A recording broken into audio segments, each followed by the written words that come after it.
শহরের প্রাণকেন্দ্রে অবস্থিত একটি অফিস ছিল চা প্রেমিকদের স্বর্গ। প্রতিদিন বিকেলে চায়ের সময় হলেই কর্মীদের আড্ডা জমে উঠত। কাজের চাপ যতই থাকুক, এই সময়টা যেন অফিসে প্রাণ ফিরে আসত। রেশমি, জয়, আলমগীর এবং তাদের বস সালিম সাহেব সবাই মিলে চায়ের কাপে তুমুল আড্ডা দিত। কিন্তু একদিন তাদের এই নির্ভেজাল আড্ডা এক অদ্ভুত ঘটনার কেন্দ্রবিন্দু হয়ে দাঁড়ায়। সেদিন ছিল বৃহস্পতিবার। বিকেল গড়িয়ে সন্ধ্যা। অফিসের পিয়ন রহিম চা বানিয়ে আনলো। সবাই মজা করে চা পান করতে শুরু করলো। হঠাৎ জয় হেসে বলল, আজ চায়ের কাপটা একটু বড় লাগছে না? রেশমি জবাব দিল, বড় নয়, এটা তো বালতির মগ। সবাই মিলে হাসিতে গড়াগড়ি খেল। কিন্তু সালিম সাহেবের মুখে কোনো হাসি ছিল না। তিনি মগের দিকে তাকিয়ে ফিস ফিস করে বললেন, এটা কি আসলেই সেই মগ? সবাই থমকে গেল। জয় কৌতূহল নিয়ে জিজ্ঞাসা করল, বস, আপনি কি বলছেন? সালিম সাহেব একটু গম্ভীর মুখে বললেন, এই মগটা আমাকে একটা পুরনো দিনের কথা মনে করিয়ে দিল। বস তার গল্প শুরু করলেন। প্রায় 10 বছর আগে আমি এই অফিসে নতুন যোগ দিয়েছিলাম।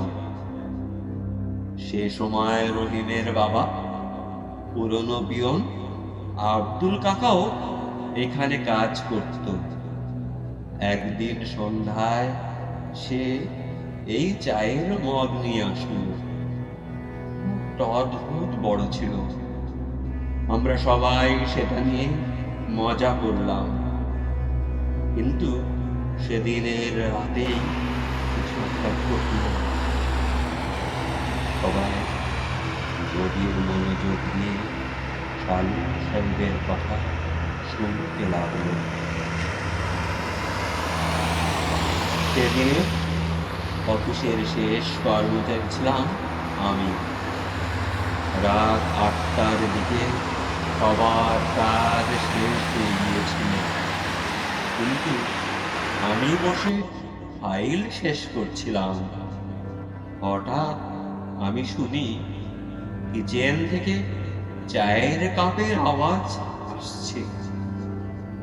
প্রথমে ভেবেছিলাম আব্দুল কাকা হয়তো কিছু পরিষ্কার করছে, কিন্তু গিয়ে দেখি কেউ নেই, শুধু সেই বড় মগটা টেবিলের মাঝে রাখা। জয়ের গলা শুকিয়ে এলো। সে বলল, তারপর কি হলো বস? আমি মগটা ঠিক জায়গায় রেখে চলে এলাম। কিন্তু পরের দিন আব্দুল কাকা কাজে আসেনি। খোঁজ নিয়ে জানা গেল সে রাতে সে বাড়ি ফেরার পথে একটা দুর্ঘটনায় মারা গেছে।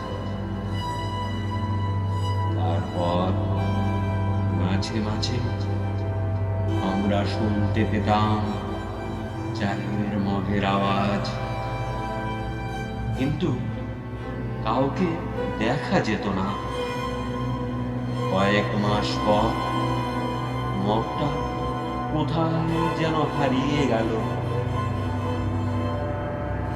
বেশি এই মগটা কিভাবে ফিরে এলো? আমি তা জানি না, তবে এটুকু বলতে পারি, এই মগ নিয়ে যতবার কিছু ঘটেছে ততবারই রাতে কেউ অদ্ভুত ঘটনা দেখেছে। আড্ডার পরিবেশ একেবারে বদলে গেল। রহিম ভাইকে বলল, আমি এখন এই মদটা ফেলে দিয়ে আসবো। কাজের বস হাত তুলে থামালেন, না, সেটা করবে না। কে জানে, মদটা হয়তো এখন আমাদের অফিসেই থাকতে চায়। সেই রাতটা অফিসে সবাই একসঙ্গে কাটালো, তবে কেউ চায়ের মগের কাছে যেতে সাহস পেল না। পরের দিন সকালে রহিম মগটা বাইরে ফেলে দিয়ে এলো, কিন্তু এরপরও রাতে অফিসের পিছনে কাপ থালার আওয়াজ শোনা যায় বলে অনেকেই দাবি করেছে। এই চায়ের মগ যেন তার উপস্থিতি জানা